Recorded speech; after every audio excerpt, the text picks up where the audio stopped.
Assalamualaikum warahmatullahi wabarakatuh. Perkenalkan, nama saya Putri Nurul Hasanah, NPM 721213202. Saya di sini akan menjelaskan tentang penilaian prestasi kerja.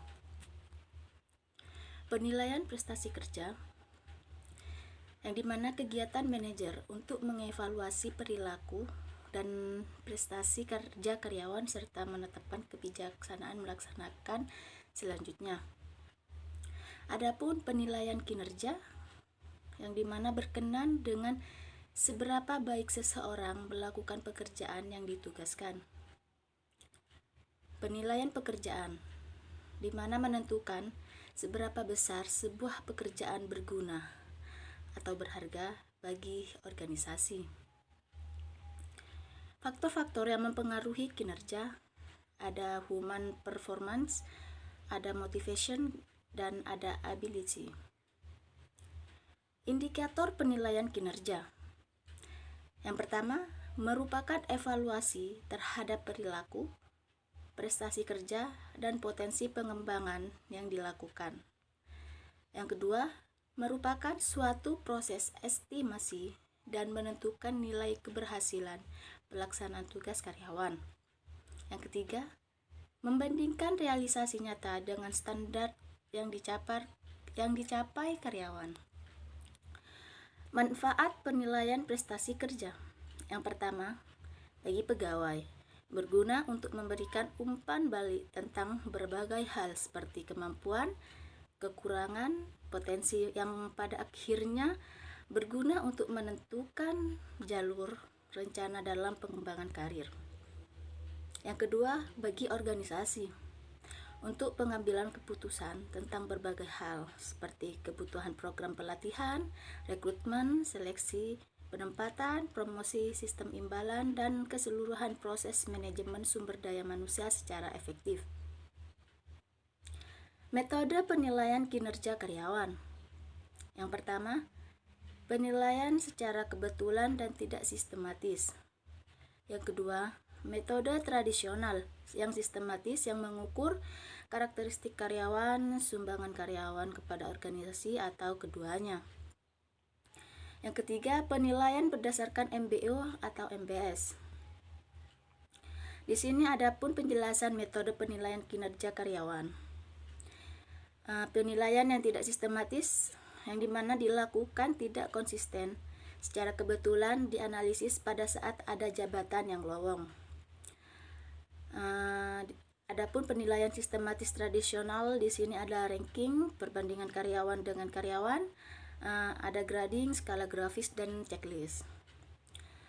Adapun MBO atau MBS, di mana penilaian yang dilakukan dengan melibatkan para anggota organisasi untuk mencapai sasaran organisasi.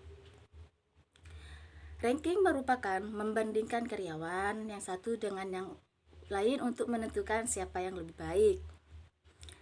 Perbandingan karyawan dengan karyawan memiliki proses penilaian sebagai berikut.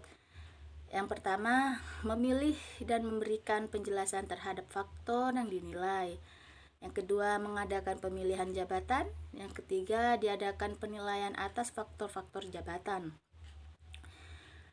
Grading, yang dimana pada metode ini suatu definisi yang jelas untuk setiap kategori telah dibuat dengan seksama. Kategori untuk prestasi kerja karyawan misalnya adalah naik sekali, memuaskan, dan kurang memuaskan. Adapun skala penilaian grafis. Skala penilaian grafis memungkinkan penilaian untuk menandai kinerja. Kesederhanaannya, metode ini sering digunakan.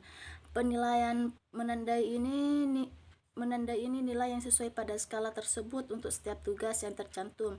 Perincian lebih lanjut dapat ditambahkan pada tempat kosong untuk komentar di bawah setiap elemen.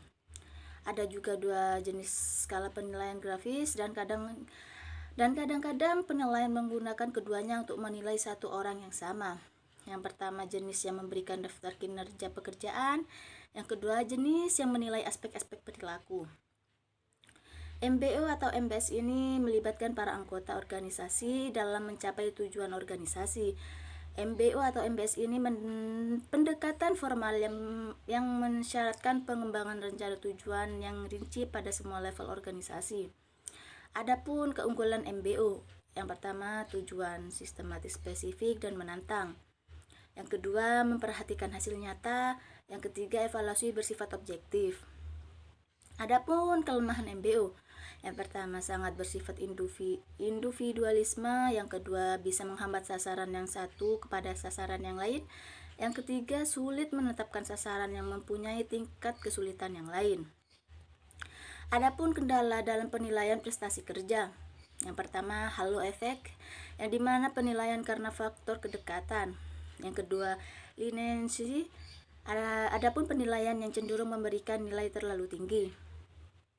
Yang ketiga strictness, di mana penilaian yang cenderung memberikan nilai terlalu rendah.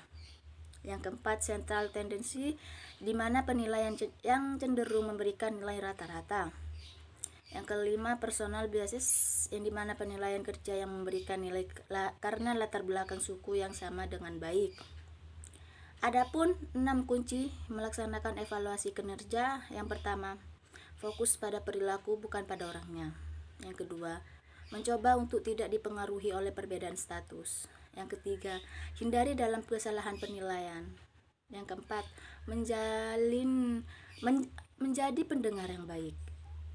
Yang kelima, mencari berbagai sumber informasi yang banyak. Yang keenam, tidak dilakukan secara formal. Terima kasih.